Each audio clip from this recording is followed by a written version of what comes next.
All right, welcome to the Explainer. Today, we're going to dive into a moment in the New Testament that, honestly, seems like a real head-scratcher. It brings up a huge question you've probably wondered about, and the answer is way more fascinating than you might think. So here's the puzzle. When you and I hear the words good news, the gospel, our minds pretty much go straight to the cross and the resurrection, right? So what good news could the disciples possibly have been preaching before any of that happened? It almost feels like a contradiction. But if we can unlock this, it reveals a much bigger, much richer story. To solve this thing, we have to go back to Matthew chapter 10. This is where Jesus pulls his 12 disciples together and sends them out on a very specific, incredibly important mission. And this was no practice run. This was a defining moment. Now check this out. There's a subtle but really crucial change in the language here. Matthew first calls them disciples, which basically means students. But the moment they're sent out, the word changes to apostles, which means ones who are sent, kind of like an emissary or an ambassador. This is a huge promotion. They're not just students anymore. They are now official representatives, speaking with his authority.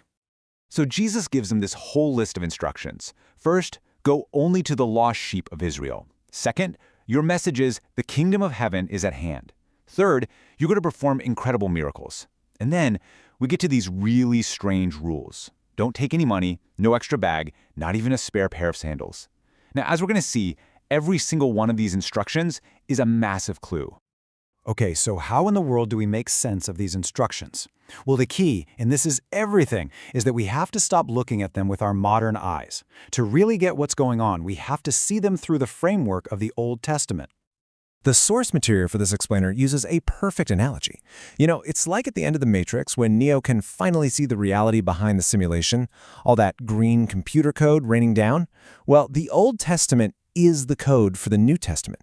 It's the hidden framework that gives everything Jesus says and does its true, deep meaning. So let's put this theory to the test. When Jesus says lost sheep, that's not just him being poetic. He's directly pulling from passages like this one in Jeremiah, which talks about God's people being led astray by corrupt leaders, their so-called shepherds. Anyone listening back then would have instantly made that connection. And the Psalms use the exact same image. A lost sheep is someone who knows God, who belongs to him, but has just lost their way.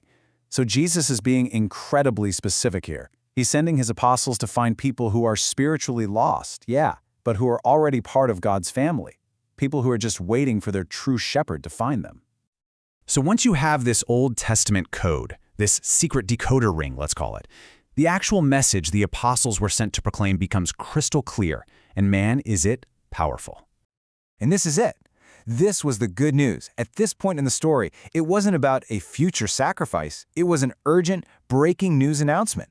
The king that the prophets have been talking about for centuries, he's here. He has arrived, and his kingdom is breaking into our world right now. You see, that message, the kingdom of heaven is at hand, was absolutely packed with meaning.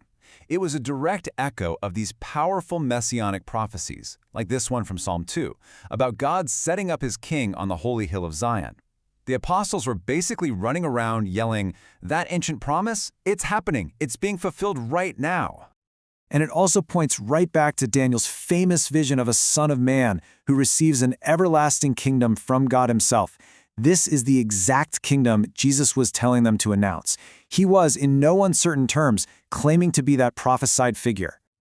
So if you put it all together, this was their gospel message. It was a complete, compelling story built entirely on Scripture.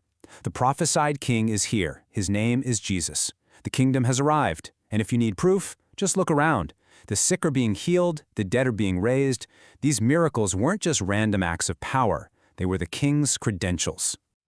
Okay, but that still leaves us with those weird rules about not taking any money. This wasn't just some character-building exercise. No, this was a radical, real-life demonstration of how this new kingdom works. And guess what? It also has deep roots in Old Testament prophecy. Think about the timing. Right after Jesus empowers them to perform these incredible miracles, he immediately says this, "You received without paying, give without paying." It almost sounds like it comes out of left field, but he's deliberately connecting the good news of the kingdom directly to, well, money. So what gives? What does the gospel have to do with your wallet? Well, the answer shows us that God's kingdom operates on a completely different economic system. It's a total reversal of how our world thinks about value. And here it is. Here's the connection. Jesus is quoting the prophet Isaiah, who predicted a time when God's blessings, salvation, grace, the whole shebang would be a free gift. It's like an open invitation. Come and get it. No money required.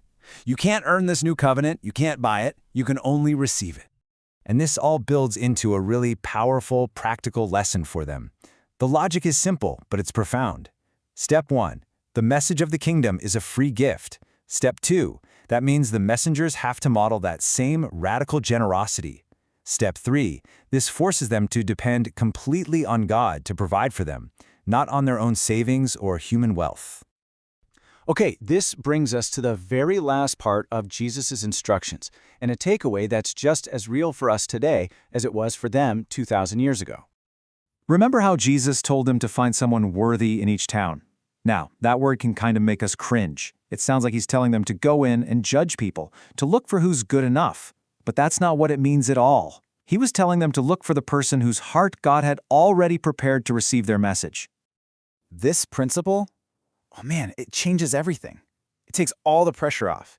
Jesus himself said that his entire ministry was just about joining in with what he saw his Father already doing. So the apostles' job wasn't to go out and convince people from scratch. Their job was to find where God was already at work and just join in. And this just reveals the timeless principle of the whole chapter. When God gives a mission, he provides everything you need to accomplish it. He doesn't just give you the message and say, good luck. No, he provides the resources, the provision, and he even prepares the hearts of the people who need to hear it. He's already gone ahead of you. And that, right there, transforms this ancient story into a really personal challenge for us.